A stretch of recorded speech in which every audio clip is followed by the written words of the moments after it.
നമസ്കാരം, എഡിറ്റേഴ്സ് അവറിലേക്ക് സ്വാഗതം. പ്രധാന വാർത്തകൾ. കുറഞ്ഞ വൈദ്യുതി, പവർഫുൾ പമ്പിംഗ്, സിനിക്കോൺ പമ്പ്സ്. കള്ളപ്പണ നിക്ഷേപകരുടെ പേരുകൾ കേന്ദ്രം വെളിപ്പെടുത്തി തുടങ്ങി. 3 വ്യവസായികളുടെ പേര് പുറത്ത്. ഡാബർ ഡയറക്ടർ അടക്കമുള്ളവരുടെ വിവരങ്ങൾ കേന്ദ്രം സുപ്രീം കോടതിക്ക് കൈമാറി. കള്ളപ്പണക്കാരുടെ പട്ടികയിൽ 4 കോൺഗ്രസ് നേതാക്കളെന്ന് സൂചന. ഉന്നത വിദ്യാഭ്യാസ രംഗത്തെ പ്രശ്നങ്ങളിൽ ഗവർണർ ഇടപെടുന്നു. പ്രവേശനവും പരീക്ഷയും ഫലപ്രഖ്യാപനവും സമയബന്ധിതമാണോ എന്ന് ഗവർണർ നിരീക്ഷിക്കും. ചാൻസലേഴ്സ് കൗൺസിൽ രൂപീകരിക്കും. സ്വാശ്രയ കോളേജുകളുടെ പരീക്ഷാ ഹാളിൽ ക്യാമറ. Report impact. മദ്യസൽക്കാരം നടത്തിയതിൽ KSIDC MD സർക്കാരിന് വിശദീകരണം നൽകി. KSIDCയുടെ പണം ഉപയോഗിച്ചല്ല മദ്യപാർട്ടി നടത്തിയതെന്ന് വിശദീകരണം. പാർട്ടിക്കായി ഉദ്യോഗസ്ഥർ സ്വന്തം വീട്ടിൽ നിന്നാണ് ഭക്ഷണം കൊണ്ടുവന്നതെന്ന് വാർത്താക്കുറിപ്പ്. ഉദ്യോഗസ്ഥർ തന്നെ വിശദീകരിക്കണമെന്ന് PK കുഞ്ഞാലിക്കുട്ടി. മഹാരാഷ്ട്രയിൽ BJPയെ പിന്തുണയ്ക്കുമെന്ന് ശിവസേന. മോദിയെയും അമിത്ഷായെയും പ്രകീർത്തിച്ച് സാമ്നയിൽ മുഖപ്രസംഗം. സർക്കാരിന്റെ സത്യപ്രതിജ്ഞ വ്യാഴാഴ്ചയെന്ന് സൂചന. MG കോളേജ് കേസ് പിൻവലിച്ചത് പുനഃപരിശോധിക്കണമെന്ന് കേരള പോലീസ് അസോസിയേഷൻ. പോലീസിന്റെ ആത്മവീര്യം തകർക്കും. ഇത്തരം കേസുകളിലെ പ്രതികളിൽ നിന്ന് നഷ്ടപരിഹാരം ഈടാക്കണം. വിദേശ ബാങ്കുകളിൽ കള്ളപ്പണ നിക്ഷേപം നടത്തിയ 3 വ്യവസായികളുടെ പേരുകൾ പുറത്ത്.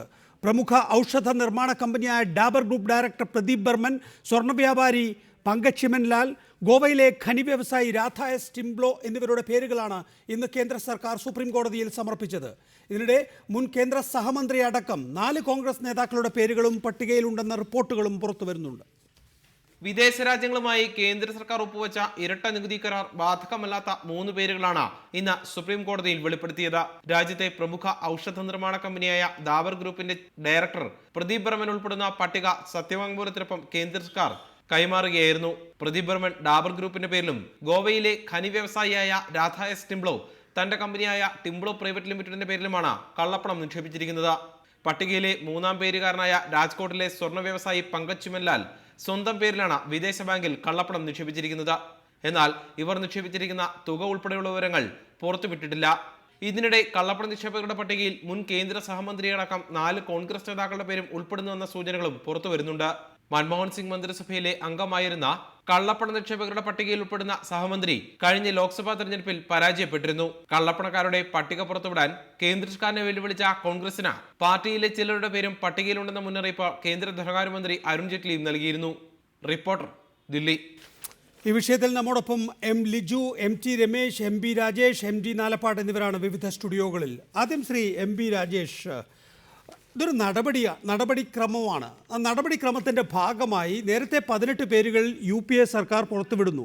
ഇപ്പോൾ NDA സർക്കാർ 3 പേരുകളും, സ്വാഭാവികമായും 700 പേരുകളുണ്ട് എന്നും ആ പേരുകളെല്ലാം തന്നെയും നടപടിക്രമത്തിൻ്റെ ഭാഗമായി പുറത്തു വരുമെന്ന് പ്രതീക്ഷിക്കുക എന്നാണ് BJP സർക്കാർ ആവശ്യപ്പെടുന്നത്. കാത്തിരുന്നുകൂടെ? കോൺഗ്രസും BJPയും മാത്രമാണ് ഈ പട്ടികയിൽ പേരുള്ളവരാരൊക്കെ എന്നറിയുന്നത്.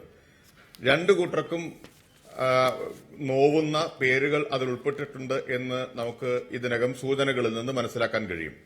ഇപ്പോ അരുൺ ജെയ്റ്റ്ലി തന്നെ പറഞ്ഞു, മുൻ സഹമന്ത്രി ഉൾപ്പെടെയുള്ള കോൺഗ്രസിന് നാണക്കേടുണ്ടാക്കുന്ന പേരുകൾ അതിലുണ്ട് എന്ന്.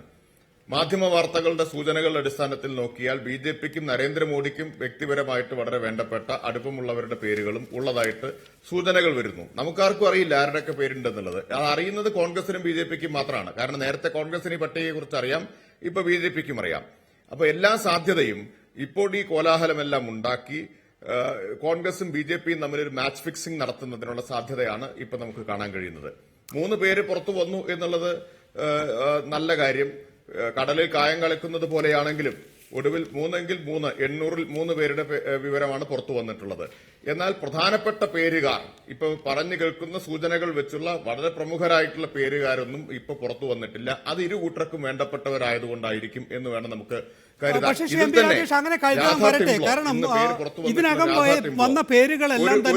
ഒരു പ്രധാനപ്പെട്ട കാര്യം നികേഷ് ഒരു പ്രധാന കാര്യം പറയട്ടെ.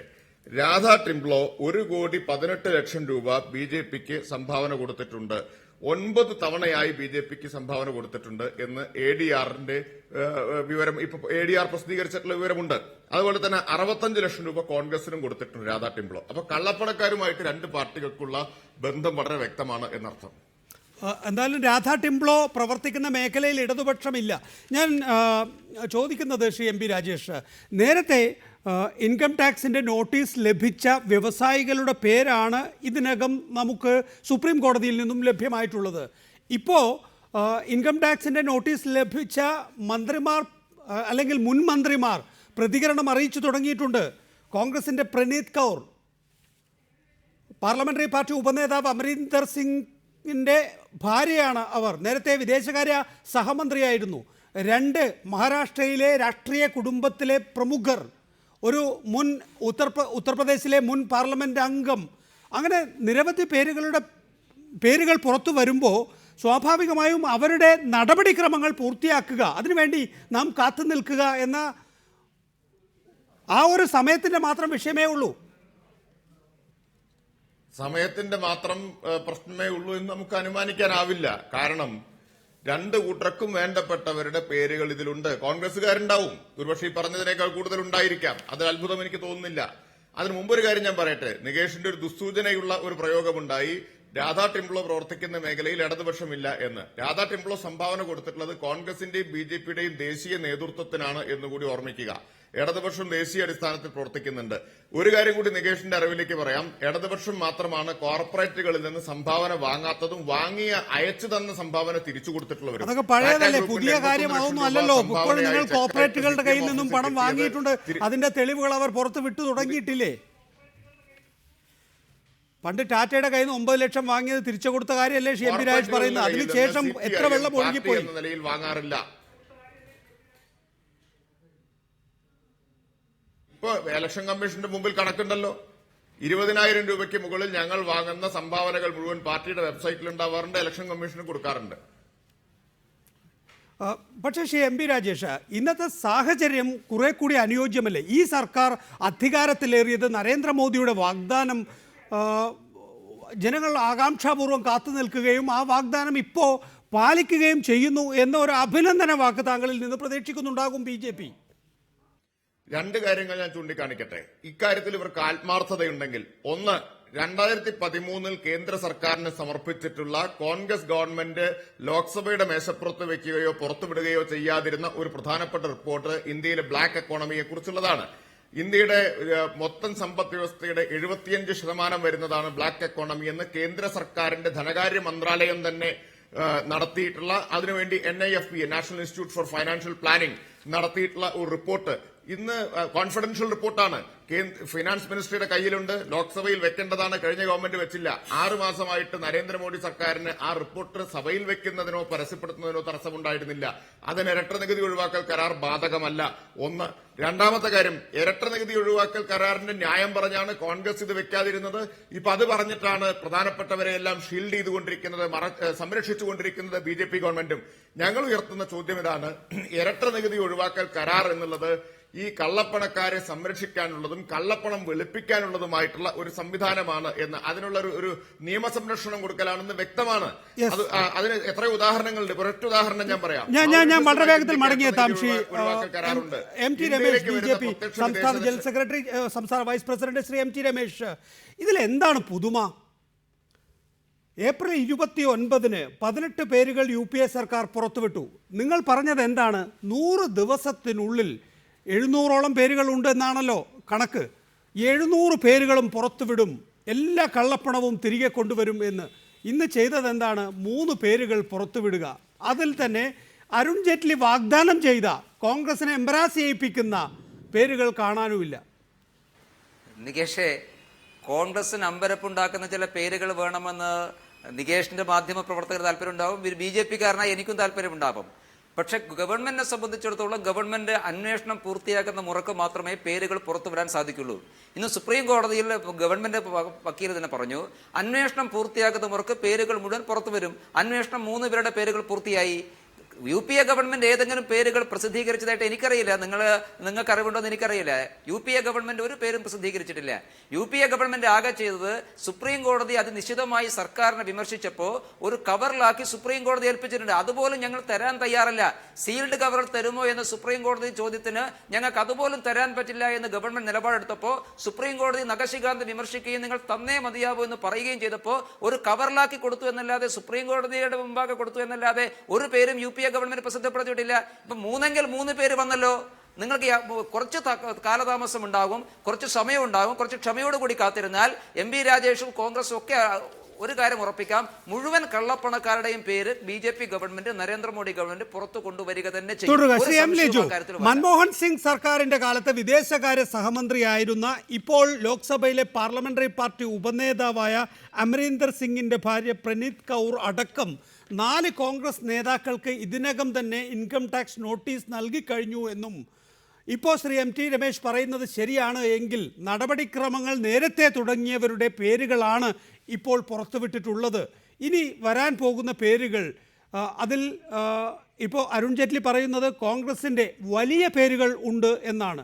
ആ വലിയ പേരുകളൊക്കെ ഏറ്റുവാങ്ങാൻ മാത്രം ശക്തി ഉണ്ടോ കോൺഗ്രസിന് ഇപ്പോൾ ബാക്കി? ശ്രീ അരുൺ ജെയ്റ്റ്ലി അദ്ദേഹം ബ്ലാക്ക് മണി സ്റ്റാഷിംഗ് നടത്തിയ ബ്ലാക്ക് മണി വിദേശത്ത് നിക്ഷേപിച്ച ആളുകളുടെ പേര് പുറത്തു പറയുന്നതിന് പകരം ബ്ലാക്ക് മെയിലിംഗ് ചെയ്തിട്ടെന്നാണ് കാര്യം. ഇവിടെ കോൺഗ്രസിൻ്റെ നേതാക്കന്മാർ ഉൾപ്പെട്ടിട്ടുണ്ട് എന്നുണ്ടെങ്കിൽ തീർച്ചയായിട്ടും അവർ ശിക്ഷിക്കപ്പെടണമെന്ന് തന്നെയാണ് കോൺഗ്രസ് പാർട്ടിയുടെ അഭിപ്രായം. കോൺഗ്രസ് ആദ്യം തന്നെ വ്യക്തമാക്കിയിരുന്നു, നിലവിൽ വിദേശത്ത് കറുത്ത പണം നിക്ഷേപിച്ചിട്ടുള്ള 800ഓളം ആൾക്കാരുടെ പേരുണ്ട് എന്നാണ് പറയപ്പെടുന്നത്. മുഴുവൻ ആൾക്കാരുടെയും പേര് പുറത്തു പറയണമെന്ന് വളരെ കൃത്യമായി കോൺഗ്രസ് പാർട്ടി പറഞ്ഞിട്ടുണ്ട്. അത് മാത്രമല്ല, ഞാൻ ചർച്ചയിൽ ചേർന്നപ്പോൾ ശ്രീ MD രമേശ് പറഞ്ഞത് കോൺഗ്രസ് ആരുടെയെങ്കിലും പേര് പറഞ്ഞിട്ടുണ്ടോ എന്ന് എനിക്ക് സംശയമുണ്ട് എന്നാണ്. ശ്രീ രമേശ്, 26 പേരുടെ പേര് സുപ്രീം കോടതിയിൽ വളരെ കൃത്യമായി കോൺഗ്രസ് പാർട്ടി കോൺഗ്രസ് ഗവൺമെന്റ് ഭരിച്ചിരുന്ന സമയത്ത് ബ്ലാക്ക് മണി നിക്ഷേപിച്ചിരുന്ന 26 പേരുകൾ കോൺഗ്രസ് പാർട്ടി സുപ്രീം കോടതി നൽകിയിരുന്നു. ഇന്ന് BJP 3 പേരുകൾ നൽകിയതിന് ശേഷം ഞങ്ങളാണ് ആദ്യമായി ബ്ലാക്ക് മണി നിക്ഷേപം നടത്തിയിട്ടുള്ള ആളുകളുടെ പേര് സുപ്രീം കോടതിക്ക് നൽകിയിട്ടുള്ളത് എന്ന രീതിയിലുള്ള പല പ്രചരണങ്ങളും നടത്തുന്നുണ്ട്. എന്നാൽ വസ്തുത അതല്ല. കോൺഗ്രസ് ഗവൺമെന്റ് കാലഘട്ടത്തിൽ തന്നെ വളരെ കൃത്യമായി ഇത്തരം ആൾക്കാരുടെ പേര് കൊടുത്തിരുന്നു. അതുമാത്രമല്ല, കോൺഗ്രസ് എടുത്തൊരു സെറ്റിൽഡ് പൊസിഷൻ, ഇതിന്റെ അന്വേഷണം പൂർത്തിയാകുമ്പോൾ ചാർജ് ഷീറ്റ് സമർപ്പിക്കപ്പെടുമ്പോൾ നിലവിലുള്ള അന്താരാഷ്ട്ര നിയമങ്ങൾ അനുസരിച്ച് ഞങ്ങൾ ആ പേരുകളും മുഴുവൻ നൽകുമെന്നാണ്. കാരണം നിലവിലുള്ള ഡബിൾ ടാക്സേഷൻ നിയമവും മറ്റ് പല അന്താരാഷ്ട്ര കരാറുകളും പ്രകാരം അങ്ങനെ പേരുകൾ പുറത്ത് തരുന്നതിന് ചില ബാങ്കുകൾ ആ സമയത്ത് ഒബ്ജക്ഷൻസ് ഉന്നയിച്ചിരുന്നു. അപ്പോൾ അതുകൂടി കണക്കെടുത്താണ് കോൺഗ്രസ് പറഞ്ഞത് ചാർജ് ഷീറ്റ് സമർപ്പിക്കുന്ന സമയത്ത് വിദേശ ബാങ്കുകൾ കൂടി സംസാരിച്ച് വളരെ കൃത്യമായി ഞങ്ങൾ പേരുകൾ പുറത്തുവിടും എന്ന് തന്നെ കോൺഗ്രസ് പാർട്ടി പൊസിഷൻ എടുത്തിരുന്നു. അപ്പോൾ അതുകൊണ്ട് ഞങ്ങൾക്ക് കറുത്ത പണക്കാരെ സംരക്ഷിക്കേണ്ട ഒരു ബാധ്യതയുമില്ല, ഒരു ഉത്തരവാദിത്വമില്ല. കോൺഗ്രസ് നേതാക്കന്മാരുണ്ട് എന്നുണ്ടെങ്കിൽ അവർ ശിക്ഷിക്കപ്പെടും. ഇവർ ഉന്നയിക്കുന്നത് പോലെ ഉന്നത നേതാക്കന്മാരാണ് എന്നുണ്ടെങ്കിൽ പേര് പുറത്തുവിടണം. അതല്ലാതെ ഒരു ബ്ലാക്ക് മെയിൽ രാഷ്ട്രീയം നടത്തിയിട്ട് എന്താണ് കാര്യം? ശ്രീ MT രമേശ്, അതിന് താങ്കളുടെ മറുപടി. ഇപ്പോൾ ശ്രീ ലിജു പറയുന്നത് അത് ശരിയാണ്. കാരണം കോൺഗ്രസ് ഇതിനകത്തൊരു വൈമുഖ്യമുണ്ടായിരുന്നു. പക്ഷേ ഇവിടെ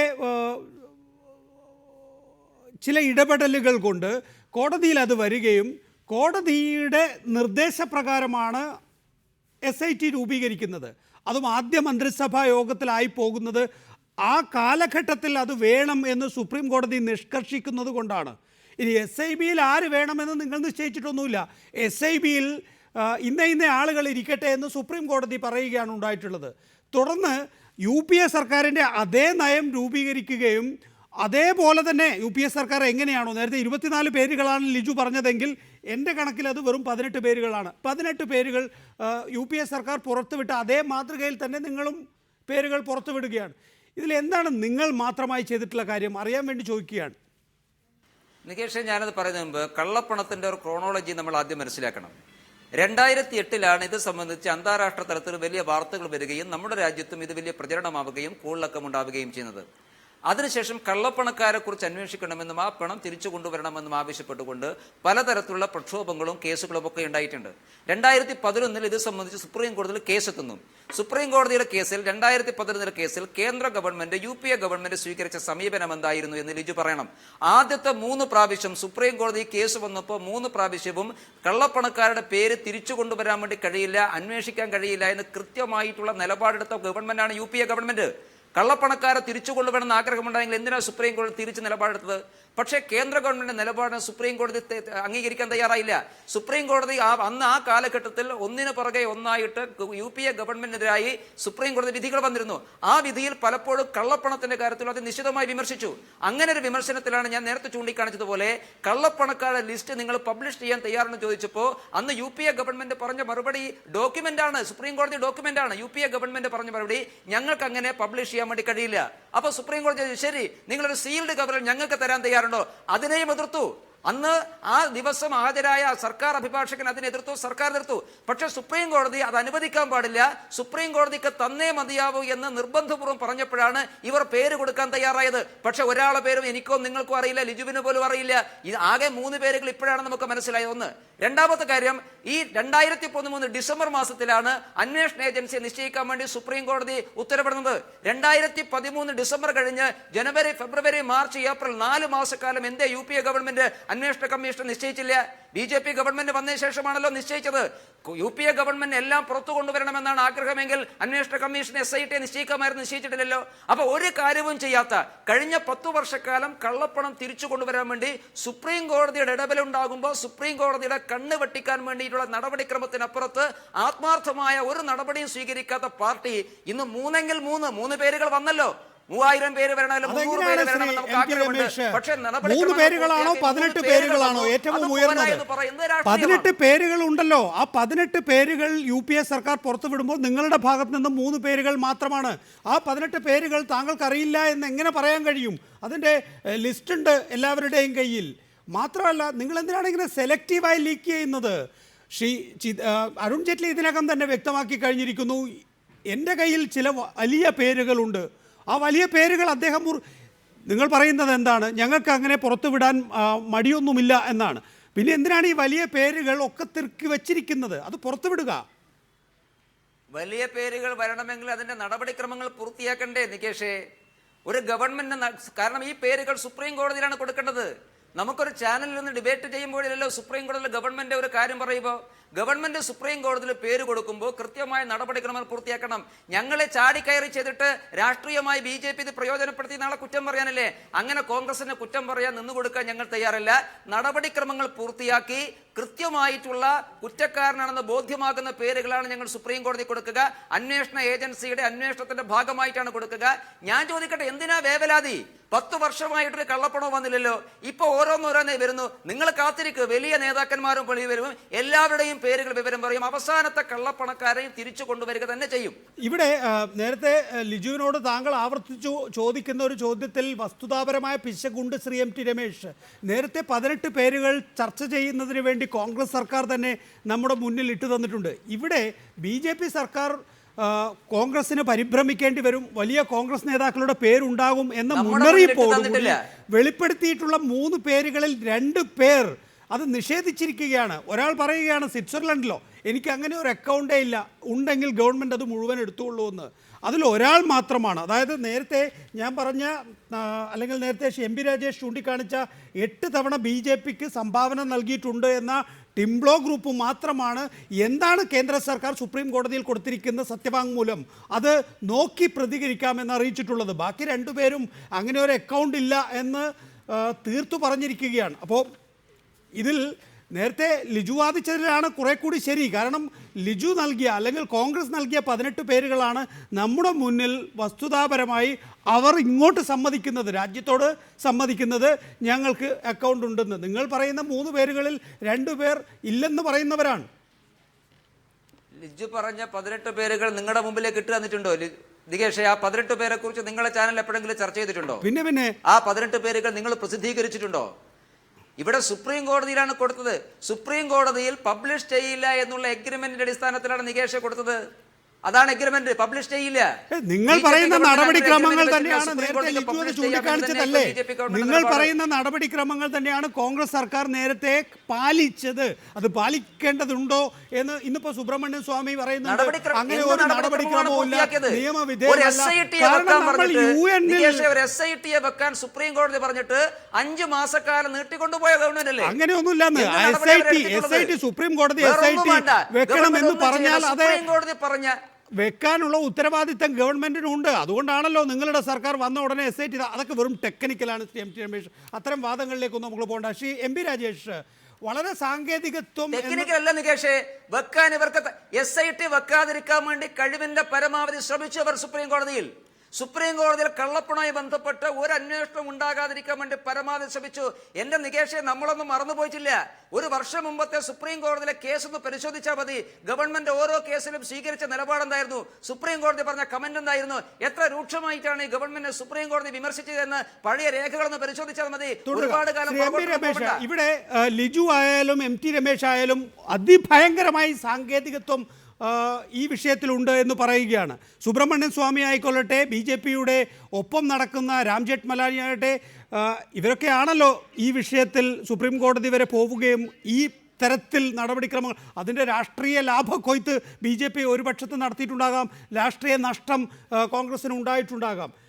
ആ സാങ്കേതികത്വത്തിനപ്പുറത്തേക്ക് നമ്മുടെ രാജ്യത്തെ അല്ലെങ്കിൽ ഏതെങ്കിലും ഒരു രാജ്യത്തെ സമ്പദ് വ്യവസ്ഥ വളരുന്നതിന് പ്രധാന തടസ്സമായ ഈ കള്ളപ്പണ വിഷയം, അതിനെയൊക്കെ UN എന്നേ ചോദ്യം ചെയ്തിട്ടുണ്ട്.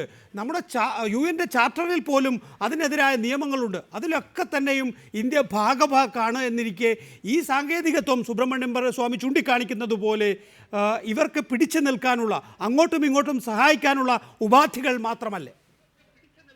തീർച്ചയായിട്ടും അതാണ് ഞാൻ നേരത്തെ പറഞ്ഞത്. കോൺഗ്രസ് ഇപ്പൊ പറയുന്നതാണല്ലോ, ഞങ്ങൾ പറഞ്ഞത് തന്നെയല്ലേ നിങ്ങളും പറയുന്നത് എന്ന് കോൺഗ്രസ് ആശ്വാസത്തോടെ ആഹ്ലാദത്തോടെ BJPയോട് ചോദിക്കുകയാണ്. അല്ല എന്ന് BJPക്ക് പറയാൻ പറ്റില്ലല്ലോ. കോൺഗ്രസ് പറഞ്ഞ അതേ സാങ്കേതിക ന്യായങ്ങളുടെ പേരിലാണ് BJP സർക്കാരും ഈ ലിസ്റ്റ് പൂർണ്ണമായിട്ടും പുറത്തുവിടാൻ തയ്യാറാകാതിരിക്കുന്നത്. ഡബിൾ ടാക്സേഷൻ അവോയ്ഡൻസ് അഗ്രിമെന്റ് ഉൾപ്പെടെയുള്ള ന്യായങ്ങൾ, അന്താരാഷ്ട്ര കരാറുകൾ പാലിക്കേണ്ടതിന്റെ, എന്നാൽ നികുതി വെട്ടിപ്പ് നടത്തുന്നവരുടെ വിവരങ്ങൾ അവർക്കെതിരായിട്ട് നീങ്ങുന്നതിനോ അക്കാര്യങ്ങൾ പ്രസിദ്ധപ്പെടുത്തുന്നതിനോ ഒരു അന്താരാഷ്ട്ര കരാറും തടസ്സമല്ല എന്നത് വസ്തുതയാണ്. ഇനി ഇവർ പറയുന്നത് പോലെ ഇത് തടസ്സമാണ് എന്ന് വിചാരിക്കുക, വാദത്തിന് വേണ്ടി ഇത് അംഗീകരിച്ചാൽ തന്നെ ഡബിൾ ടാക്സേഷൻ അവോയ്ഡൻസ് അഗ്രിമെന്റ് ഇവര് തന്നെ പറഞ്ഞു വെക്കുന്നത് എന്താ, ഡബിൾ ടാക്സേഷൻ അവോയ്ഡൻസ് അഗ്രിമെന്റ് കള്ളപ്പണക്കാരുടെ കാര്യം പുറത്തു പറയാൻ തടസ്സമാണ്. അങ്ങനെയാണെങ്കിൽ അത്തരമൊരു അഗ്രിമെന്റിൽ ഇന്ത്യ തുടരുന്നതിൽ എന്ത് അർത്ഥമാണുള്ളത്? ഞങ്ങൾ ഇടതുപക്ഷം ഉന്നയിക്കുന്ന കാര്യം ഇതാണ്. ഡബിൾ ടാക്സേഷൻ അവോയ്ഡൻസ് അഗ്രിമെന്റ് റദ്ദാക്കാൻ, അതിൽ നിന്ന് ഇന്ത്യ പിൻവാങ്ങാൻ വിവിധ രാജ്യങ്ങളുമായിട്ട് തയ്യാറാവണം എന്ന് നേരത്തെ മുതൽ ഞങ്ങൾ ആവശ്യപ്പെട്ടുകൊണ്ടിരിക്കുക. അതിന്റെ പൊള്ളത്തരം ഞാൻ ഒറ്റ ഉദാഹരണം പറയാം. മൗറീഷ്യസുമായിട്ട് ഇന്ത്യക്ക് ഡബിൾ ടാക്സേഷൻ അവോയ്ഡൻസ് അഗ്രിമെന്റ് ഉണ്ട്. ആ ഡബിൾ ടാക്സേഷൻ അവോയ്ഡൻസ് അഗ്രിമെന്റിന്റെ ഫലം എന്താണ്? ഇന്ത്യയിലേക്ക് വരുന്ന വിദേശ നിക്ഷേപം FDIയുടെ 44% മൗറീഷ്യസിൽ നിന്നാണ്, അമേരിക്കയിൽ നിന്ന് വെറും 7%. അതിനർത്ഥം എന്താ, ഇവിടെ നിന്ന് ജനറേറ്റ് ചെയ്യുന്ന കള്ളപ്പണം അത് മൗറീഷ്യസിൽ കൊണ്ടുപോയി ഈ ചെറിയ രാജ്യത്ത് കൊണ്ടുപോയിട്ട് കടലാസ് കമ്പനികളുടെ പേരിൽ രജിസ്റ്റർ ചെയ്ത് തിരിച്ച് വെള്ളപ്പണമായി ഇന്ത്യയിൽ തന്നെ കൊണ്ടുവന്ന് നിക്ഷേപിക്കുകയാണ് ചെയ്യുന്നത്. അതിനുള്ള സൗകര്യമാണ് കോൺഗ്രസ് ഗവൺമെന്റും BJP ഗവൺമെന്റും ഡബിൾ ടാക്സേഷൻ അവോയ്ഡൻസ് അഗ്രിമെന്റിലൂടെ ഒരുക്കിക്കൊണ്ടിരിക്കുന്നത്. ഈ കണക്കുകൾ രമേശിന് തെറ്റാണെന്ന് പറയാൻ പറ്റുമോ? 44% FDI വരുന്നത് അമേരിക്കയിൽ നിന്നല്ല രമേശേ, മൗറീഷ്യസ് എന്ന് പറയുന്ന ഈ ചെറിയ രാജ്യത്തു നിന്നാണ്. അത് ഇവിടുന്ന് തന്നെ ഉണ്ടാക്കിയിട്ടുള്ള, കടത്തിക്കൊണ്ടുപോയിട്ടുള്ള കള്ളപ്പണമാണ്. നിങ്ങൾക്ക് ഇതിൽ ആത്മാർത്ഥതയുണ്ടെങ്കിൽ ഡബിൾ ടാക്സേഷൻ അവോയ്ഡൻസ് അഗ്രിമെന്റിൽ നിന്ന് പിൻവാങ്ങുമെന്ന് പറയണ്ടേ? ഞങ്ങൾ ചോദിച്ചിട്ടുണ്ടല്ലോ പാർലമെന്റിൽ, അരുൺ ജെയ്റ്റ്ലിയോട് ചോദിച്ചിട്ടുണ്ടല്ലോ. അദ്ദേഹം സർക്കാരിന് അങ്ങനെ നയമില്ല എന്ന് പറഞ്ഞത്.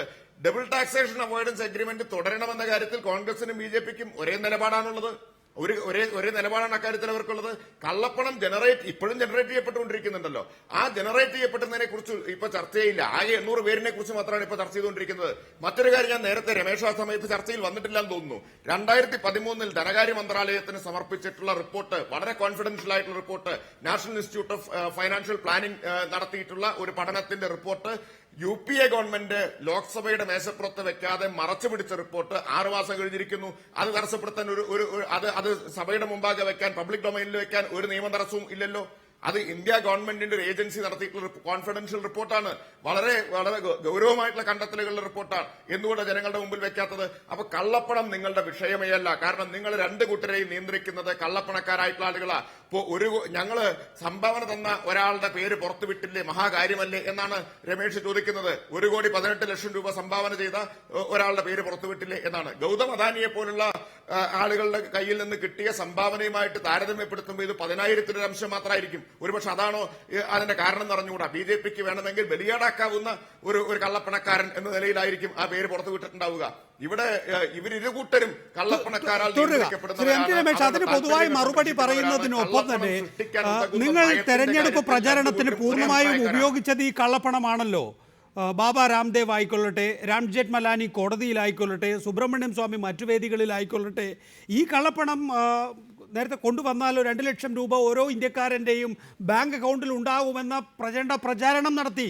അതിൻ്റെ അടിസ്ഥാനത്തിലാണ് നരേന്ദ്രമോദിക്ക് 288 സീറ്റുകൾ ലഭിച്ചത്. ഇപ്പോൾ മൗറീഷ്യസ്, നേരത്തെ രാജേഷ് ചൂണ്ടിക്കാണിച്ചതുപോലെ ഏതാണ്ട് 43% വിദേശ നിക്ഷേപം ആ രാജ്യത്ത് നിന്ന്, ആ കുഞ്ഞു രാജ്യത്ത് നിന്നാണ് വരുന്നത് എന്ന് നാം അഭിമാനത്തോടു കൂടി പറയുകയാണ്.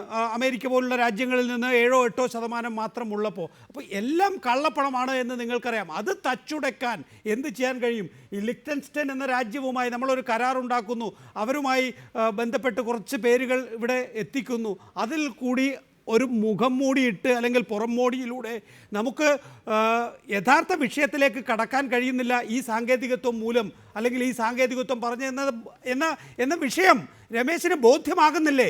അത് BJP കേന്ദ്ര നേതൃത്വത്തെ അറിയിക്കുകയും ഇക്കാര്യത്തിൽ നടപടി ഉണ്ടാവുകയും ചെയ്യണം എന്നുള്ളത് ഓരോ പൗരൻ്റെയും ആവശ്യമല്ലേ രമേശ്? നികേഷെ, ബോധ്യമാവാത്ത എനിക്കല്ല, ബോധ്യമാവാത്തത് നിങ്ങൾ കുറേ ആൾക്കാർക്കാണ്. നിങ്ങൾക്ക് ബോധ്യമാവണമെങ്കിൽ കുറച്ചുകൂടി സമയമെടുക്കും. എപ്പോഴും എല്ലാ കാര്യങ്ങളും അങ്ങനെ തന്നെയാണ്. ഒരു കാര്യം ഞാൻ നികേഷെ കൃത്യമായിട്ട് പറയാം. BJP കള്ളപ്പണക്കാരെ സഹായിക്കുന്ന പാർട്ടിയല്ല. BJP പ്രവർത്തിക്കുന്നത് കള്ളപ്പണക്കാരുടെ കള്ളപ്പണം കൊണ്ടല്ല. BJP രാജ്യത്ത് വ്യവസ്ഥാപിതമായി സംഭാവന വാങ്ങുന്ന പാർട്ടിയാണ്. MP രാജേഷിന്റെ പാർട്ടി കേരളത്തിൽ ആരോടെല്ലാം സംഭാവന മേടിക്കുന്ന രാജേഷ് നന്നായിട്ട് അറിയാമല്ലോ. അതിപ്പോൾ നമ്മൾ ചർച്ച ചെയ്യേണ്ട ആവശ്യമില്ലല്ലോ. എങ്ങനെയുള്ള പണമാണ് MP രാജേഷിന്റെ പാർട്ടി കിട്ടുന്ന അറിയാമല്ലോ. അതൊക്കെ കള്ളപ്പണമാണ് ഞാൻ പറയുന്നില്ല. പക്ഷേ അതിൽ അഴിമതിക്കാരുണ്ടാകാം. പക്ഷേ കൃത്യമായിട്ട് വ്യവസ്ഥാപിതമായിട്ട് സംഭാവന മേടിച്ചുകൊണ്ടാണ് BJP മുമ്പോട്ട് പോകുന്നത്. ഇതിൽ 100 ദിവസക്കാലം കൊണ്ട് കള്ളപ്പണം തിരിച്ചു കൊണ്ടുവരാൻ ആവശ്യമായിട്ടുള്ള നടപടികൾ സ്വീകരിക്കുന്നത് BJP പറഞ്ഞിട്ടുണ്ട്. ഞങ്ങളെ സംബന്ധിച്ചിടത്തോളം ആ നടപടികളുമായി ആദ്യത്തെ 100 ദിവസത്തിനുള്ളിൽ തന്നെ മുമ്പോട്ട് പോകാൻ വേണ്ടി സാധിച്ചിട്ടുണ്ട്.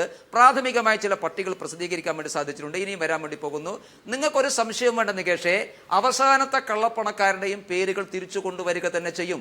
അന്ന് നിങ്ങളതൊക്കെ മാറ്റി പറയേണ്ടതായിട്ട് വരും. നിങ്ങൾ BJP ഗവൺമെന്റിനെ അണ്ടർ എസ്റ്റിമേറ്റ് ചെയ്യേണ്ട. ഞങ്ങൾ കള്ളപ്പണക്കാരുടെ കൂടെ ഇത് അറിഞ്ഞുകൊണ്ട് തന്നെയാണല്ലോ ഞങ്ങൾ പ്രചരണം നടത്തിയത്. BJP അധികാരത്തിൽ വരുമെന്നും നാളെ ഈ വിമർശനം ഉണ്ടാകുമെന്ന് ബോധ്യമുള്ള സമയത്ത് തന്നെയാണ് കള്ളപ്പണത്തിനെതിരായിട്ട് പ്രചണ്ഡമായ പ്രചരണം ഞങ്ങൾ സംഘടിപ്പിച്ചത്. ഞങ്ങൾക്ക് കമ്മിറ്റ്മെന്റ് ഉണ്ട്. കാരണം ആ കള്ളപ്പണക്കാരെ തിരിച്ചു കൊണ്ടുവരിക തന്നെ ചെയ്യും. അതിന് ഇന്നിപ്പോ മുഴുവൻ പേര് പ്രഖ്യാപിക്കോ നാളെ പ്രഖ്യാപിക്കണോ എന്നുള്ളതല്ല, മുഴുവൻ പേരുകളും തിരിച്ചു കൊണ്ടുവരും, ആ പണവും തിരിച്ചു കൊണ്ടുവരും. അത് നമ്മുടെ രാജ്യത്തിന്റെ വികസനത്തിന് വേണ്ടി പ്രയോജനപ്പെടുത്തുക തന്നെ ചെയ്യും. അതിലൊരു സംശയവും നിങ്ങൾക്ക് ആർക്കും വേണ്ടതില്ല. ഷിലിജു, അവസാനമായി 28 ലക്ഷം കോടി രൂപ, അതാണ് ഗ്ലോബൽ ഫിനാൻഷ്യൽ ഇന്റഗ്രിറ്റി ഒരു US തിങ്ക് ടാങ്കാണ് വെളിപ്പെടുത്തിയിട്ടുള്ളത്. ഇന്ത്യയിൽ നിന്ന് മാത്രമായി 1948 മുതൽ 2008 വരെ. ഇതൊന്നുമല്ല കണക്ക് എന്നും ഇതിനപ്പുറത്താണ് എന്നും വിവിധ ഗ്രൂപ്പുകൾ വ്യക്തമാക്കിയിട്ടുണ്ട്. ഈ കണക്കിന് ഇപ്പോൾ 3 പേരുകൾ, ഇനി 697 പേരുകൾ പിന്നീട് ഘട്ടം ഘട്ടമായി. വിശ്വസിച്ചുകൂടെ അതിന്? കാരണം കേന്ദ്രത്തിലെ ധനമന്ത്രി തന്നെ പറയുന്നു കോൺഗ്രസിൻ്റെ വലിയ പേരുകളുണ്ട്, കോൺഗ്രസിന് എംബറാസ്മെൻ്റ് ഉണ്ടാകുന്ന പേരുകളുണ്ട്, മറ്റു പല പ്രമുഖരുടെയും പേരുകളുണ്ട്. മാത്രമല്ല ഇവരുടെ ചങ്ങാത്ത മുതലാളിത്തത്തിൻ്റെ ഭാഗമായി ഇവിടെ തന്നെ വ്യവസായം നടത്തുന്നവരെ മാത്രമേ രക്ഷിക്കാൻ അവർക്ക് താല്പര്യമുള്ളൂ എങ്കിൽ ഈ കള്ളപ്പണം കൊണ്ടുവരിക എന്നുള്ളത് സംഘപരിവാറിൻ്റെ ലക്ഷ്യമാണെങ്കിൽ അതിനുവേണ്ടി കാത്തിരിക്കുക. ആ പണമൊക്കെ കൊണ്ട് നമുക്ക് നമ്മുടെ സമ്പദ് വ്യവസ്ഥ മെച്ചപ്പെടുത്താം.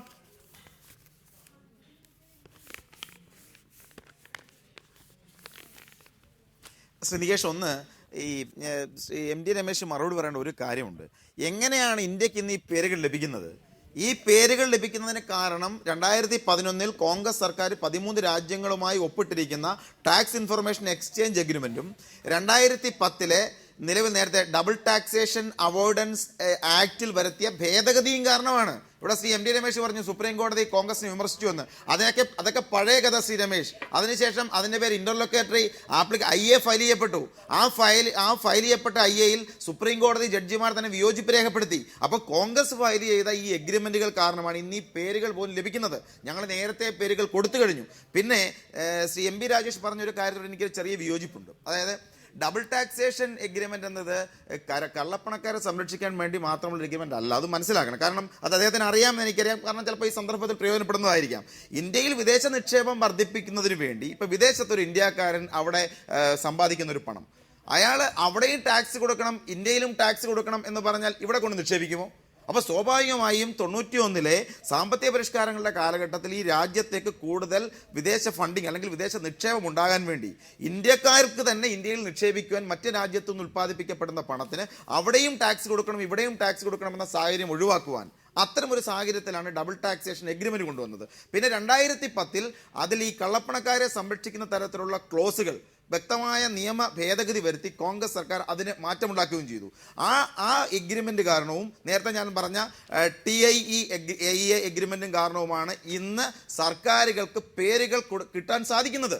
കോൺഗ്രസ് അതിന്റെ സമയതാമസത്തെക്കുറിച്ച് പറഞ്ഞു, അതിന്റെ സാങ്കേതികത്വമുണ്ട്, ഞങ്ങൾക്ക് പേരുകൾ കിട്ടി, ആദ്യത്തെ പേരുകൾ ഇതാ സുപ്രീം കോടതി സമർപ്പിക്കുന്നു, ബാക്കി അന്വേഷണം പൂർത്തീകരിക്കും കൊടുക്കുമെന്ന് പറഞ്ഞു. ഇപ്പൊ BJP അത് തന്നെയാണ് പറയുന്നത്. പിന്നെ നരേന്ദ്രമോദി ഇതിനൊരു പൊളിറ്റിക്കൽ ഇഷ്യൂ ആക്കി. സാങ്കേതികത്തെ മറച്ചു വെച്ച് 100 ദിവസം കൊണ്ട് ഇന്ത്യക്കാരന്റെ ബാങ്ക് അക്കൗണ്ടിൽ 3 ലക്ഷം രൂപ കൊടുക്കുമെന്ന് പറഞ്ഞു. കോൺഗ്രസ്സുകാരനെ കള്ളന്മാരാക്കി. തെരുവീതികൾ കോൺഗ്രസ്സുകാർ കള്ളന്മാരാണെന്ന് പ്രചരണം നടത്തി. ഇപ്പൊ പറയുന്നു ഞങ്ങളും സാങ്കേതികത്തെ ഡിപ്പെൻഡ് ചെയ്യുമെന്നുള്ളത്.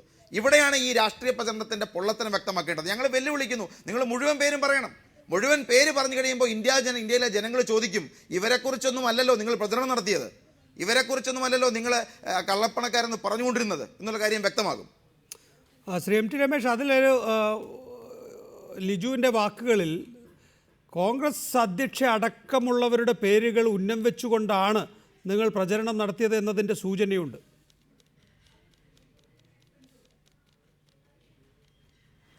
അല്ല, കോൺഗ്രസ് അധ്യക്ഷക്ക് കള്ളപ്പണമുണ്ട് എന്ന് BJP എവിടെയെങ്കിലും പറഞ്ഞെന്ന് എനിക്കറിയില്ല. പക്ഷെ കള്ളപ്പണക്കാരെ സംരക്ഷിക്കാൻ നിലപാട് സ്വീകരിക്കുന്ന UPA ഗവൺമെന്റ് തലപ്പത്ത് സോണിയാഗാന്ധിയാണുള്ളത് ഞങ്ങൾ എല്ലാവരോടും പറഞ്ഞിട്ടുണ്ട്. അങ്ങനെ സോണിയാഗാന്ധി ആരെ സംരക്ഷിക്കുന്നുണ്ടെങ്കിൽ അത് കോൺഗ്രസിന്റെ നയമായതുകൊണ്ടാണ്, കോൺഗ്രസ് ആരെയോ സംരക്ഷിക്കാനുള്ളത് കൊണ്ടാണെന്ന് പറഞ്ഞിട്ടുണ്ട്. അതിന്റെ അർത്ഥം സോണിയാഗാന്ധിക്ക് കള്ളപ്പണമുണ്ട് എന്ന് ലിജു അത് അങ്ങനെ വിശ്വസിച്ചിട്ടുണ്ടെങ്കിൽ എനിക്കറിയില്ല. അത് ലിജുവിന്റെ വിശ്വാസമാണ്. പിന്നെ ലിജുവിന്റെ എല്ലാ വിശ്വാസവും നല്ലതാവട്ടെ എന്ന് നമുക്ക് പ്രാർത്ഥിക്കാം. കാരണം നാളെ ലിജുവിന് മാറ്റി പറയേണ്ടതായിട്ട് വരും. ഒരുപക്ഷെ കോൺഗ്രസ് നേതാക്കന്മാരെ പേര് വേണം. ഞാൻ ലിജുവിനോട് ഒരു കാര്യം ചോദിക്കട്ടെ. ഇപ്പൊ UPA ഗവൺമെന്റ് കള്ളപ്പണക്കാരെ കൊണ്ടുവരാൻ വേണ്ടി വല്ലാതെ വിയർപ്പൊഴുക്കിയ കഥകളൊക്കെ പറഞ്ഞല്ലോ.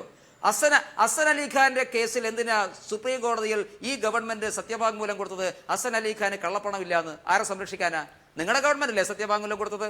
കള്ളപ്പണക്കാരെ തിരിച്ചു കൊണ്ടുവരാണെങ്കിൽ ഒരു കേസ് ക്ലിയർ കട്ട് എവിഡൻസോടുകൂടി ഗവൺമെന്റിന് മുമ്പാകെ വന്ന് സുപ്രീം കോടതി വരുമ്പോൾ ആ കള്ളപ്പണം തിരിച്ചു കൊണ്ടുവരാൻ ആവശ്യമായ നടപടി സ്വീകരിക്കണം. ഇല്ല, ഹസൻ അലി ഖാന് കള്ളപ്പണമില്ല എന്ന് സത്യവാങ്മൂലം എന്തിനാ ഈ ഗവൺമെന്റ് കൊടുത്തത്? ആരെ സംരക്ഷിക്കാൻ വേണ്ടിയിട്ടാ? മാത്രമല്ല ലിജു, ഈ കള്ളപ്പണം എന്ന് കേൾക്കുമ്പോൾ റോബർട്ട് വദ്രയുടെ ഒക്കെ പേര് ലിജുവിന് ഓർമ്മ വരുന്നതിന് MT രമേശ് എന്ത് പിഴച്ചു?